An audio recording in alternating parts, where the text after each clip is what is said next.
Hey guys, Dragon for Life for today, and I'm back with another video. Now, today's video we're going to be reacting to Ultra Instinct Saiyan is Diabolical by Saiyan Scholar. Now, this is part 2 of the Tournament of Power analysis that he had. The first one was basically going from, before the tournament started all the way to, Kefla coming in. And I think this is just going to go throughout the whole instance of Ultra Instinct, showing this sign form. From finding Jiren and like Toppo and all those other battles towards the end. In the anime, they did it quite a bit different. In the anime, he already showed Ultra Instinct, before that, it was around the time with the Kale and Kefla stuff. So they got, he lost his energy and he was trying to build up and they started fighting him and then that happened. But it seems like in this, he didn't really deal with, Jiren until he dealt with the rest of the big threats and then he got to him. So I guess they handled it in a different order. Personally, it doesn't matter because they butchered it either way. But yeah, I'm hoping you guys like these videos. I want to finish the rest of this, series of his, and this would probably be my last videos on his about his channel, unless if you make some in the future that I would love to see. But yeah, that's it for these ones. I think there was a couple other videos some people suggested me. I forgot. I'll probably check in my comment sections. But yeah, they suggested me a couple other videos to check. I think it was one with Set the Programmer one. I didn't really want to check out that many of his videos until there's like new material, but whatever.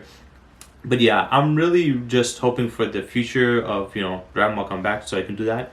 Also, there's going to be a bunch of, like, there's other videos that I have. It's just there's a lot of stuff that I have to get through, like, the part 2 of how strong are the Dragon Ball characters video. Once when I finish that and I do a couple other things, I think my the videos that I can upload are going to get significantly better. Also, I would love to have you guys suggest to me what type of videos you guys want me to make. Do you want me to make more reaction videos? Do you want me to make just more topic videos? And if there is reaction videos or topic videos you want me to make, please tell me what type of videos you want. Like, what specific topic do you want to know more about throughout Dragon Ball? I can make a video on that, or just an anime in general, or if you guys want me to react to something, I can react to it, and check out what you guys want to see. So yeah, let's get into it. Welcome back to my Dragon Ball Super Manga Power Scale. This is the second part of the Tournament of Power. In the first half, we finished on Kefla vs Gohan, but now in the second half, we will kick off with Goku vs Jiren, where it gets serious. Please lend the video a like, guys, to help break YouTube's algorithm, and subscribe to this channel if you want more Dragon Ball analysis and coverage. Thank you so much.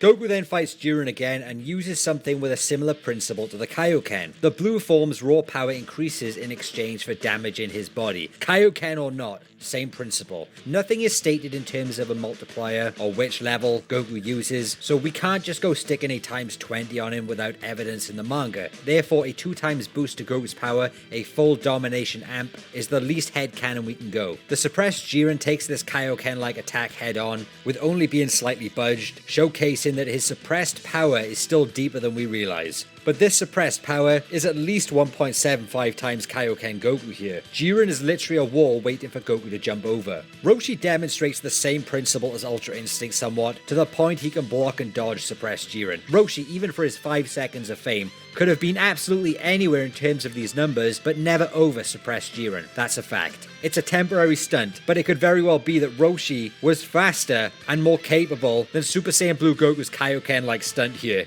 even for just 5 seconds, putting Roshi over 1 octillion times stronger than his Dragon Ball Z self, but only for 5 seconds. Not funny. But yeah, Krillin, Tien, Android 18, Piccolo, they're all very difficult to gauge in this tournament, as there's nothing suitable to bounce off. However, in the Moro arc, things are different, and there are ways there. But in terms of Ultra Instinct Sign, here we go. First time we see it, Goku is able to easily dodge and surprise Jiren at the start, but we see nothing else of it. It deactivates very quickly, but we know Jiren saw it as a threat. Now we finally get to Vegeta. Where have you been, Vegeta? He fights Toppo. Both are very serious and fight each other all out. Later in this brawl, Vegeta even compliments Toppo being stronger than he looks, and that he has a lot of power left over, which was giving Vegeta a tough time, to the point Vegeta even admits he's struggling against Toppo, and that's what causes him to ascend into the evolved blue form. So we know Toppo and perfected blue Vegeta are somewhat equal. And before Goku got that huge power boost against Kale, Toppo said that Vegeta's perfected blue was on par with Goku's then perfected blue blue, meaning Toppo has gotten much stronger since the Zen exhibition in order to handle this power of Vegeta. Vegeta doesn't get any evidential power-ups like Goku did against Kale, which means only one thing for his blue evolution. The multiplier is insane. Vegeta evolves into what has a darker blue aura, essentially the manga version of Super Saiyan Blue Evolution, but with a twist. Whereas in the anime, the Blue Kaioken boost and Blue Evolution are similar in power, in the manga events, Blue Evolved is above Goku's Kaioken-like principle Blue boost. Watch closely. He attacks Jiren,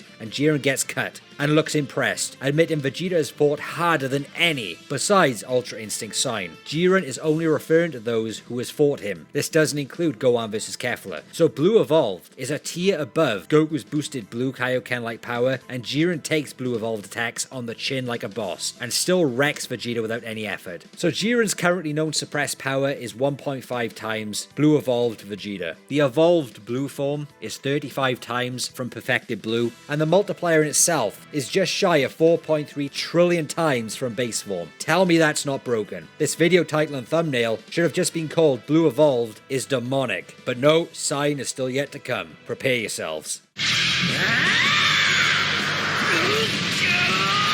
Frieza takes on the weakened Toppo, and it's confirmed he is weakened now, where Toppo can't even stand up. So I'm comfortably putting Toppo at 1% power if he can't even stand up and was being carried by Dispo. Final form Frieza is recovered and is fresh, and is at least a tier above Toppo and Dispo here. And this is where we can do our best to now gauge the golden Frieza multiplier, finally. This makes the golden multiplier a 57 times boost, so is essentially a 50 times multiplier just like Super Saiyan, which works conceptually as the golden form was created to mock the golden Super Saiyan form Frieza encountered on Namek. And it's also fine because we never see the fight in the Dragon Ball Super Resurrection F manga events in order to gauge final form Frieza. The golden form has been a mystery up until this point, and remember, it's not about the form multipliers, it's about the base power, which is far more important. Frieza fights Jiren, and is stated his power is nothing against him, but Android 17 steps in and is able to protect Frieza. So Android 17's true power is different to the island fight against Super Saiyan 3 Goku. That was his suppressed power. But his true power is just as good as Golden Frieza here. That's how powerful Android 17 is. His explosion could be around a 5 times boost, but it still does nothing to Jiren, who simply wiped off the dirt.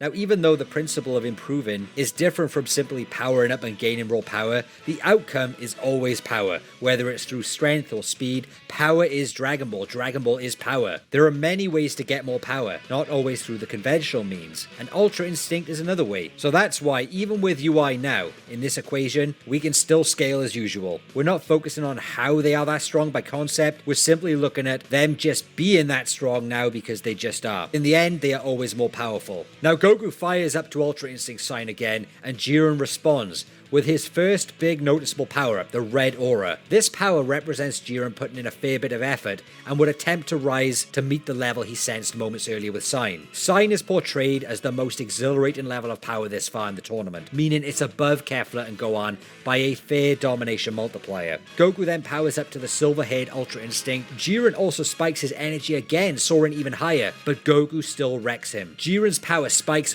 once again, and this time with red lightning. And for a moment, Ultra Instinct Goku still bests him, but that's only when Goku is in peak condition. UI takes its toll on Goku, and then they start fighting equal for a while. It becomes a battle of attrition, as we says, but Jiren is eventually the last one standing because he has better conditioning, despite Goku initially being the strongest. So we know Jiren's highest power doesn't surpass UI Goku's highest power, which is why peak Ultra Instinct here is 1.25 times peak Jiren, but only for a little while. We also know Jiren is above Belmod in battle power, which puts Jiren at similar levels to Beerus, but Ultra Instinct Goku at his best would be above Jiren and Beerus in the Dragon Ball Super manga, making Ultra Instinct Goku our highest ranked character in our manga scale so far, not including the Angels, Grand Priest, and the Omni King. Goku may be scaled higher than They might say that, and I know I let it go on for quite a while. This video is almost done. This video was short anyway. It was like only 9 minutes, but personally, there was nothing really I could jump in on because there was nothing to talk about. It was just him doing the calculations, and I was like, okay, I'm trying to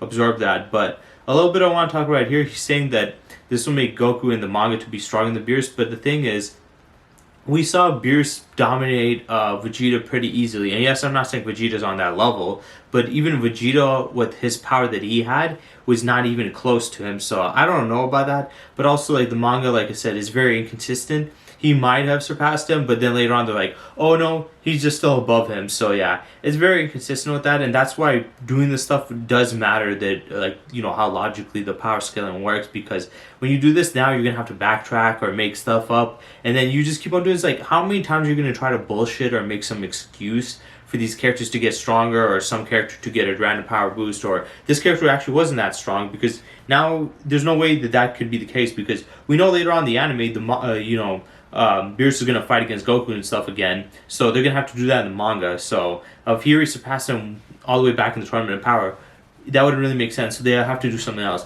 There's a lot of mental gymnastics when it comes to this, because it's very logical. When you have somebody that doesn't write logically, it leads to a lot of problems in the future when they have, they don't care and they just go by whatever. It becomes a problem. At first it might not be a problem, but towards the end it definitely does.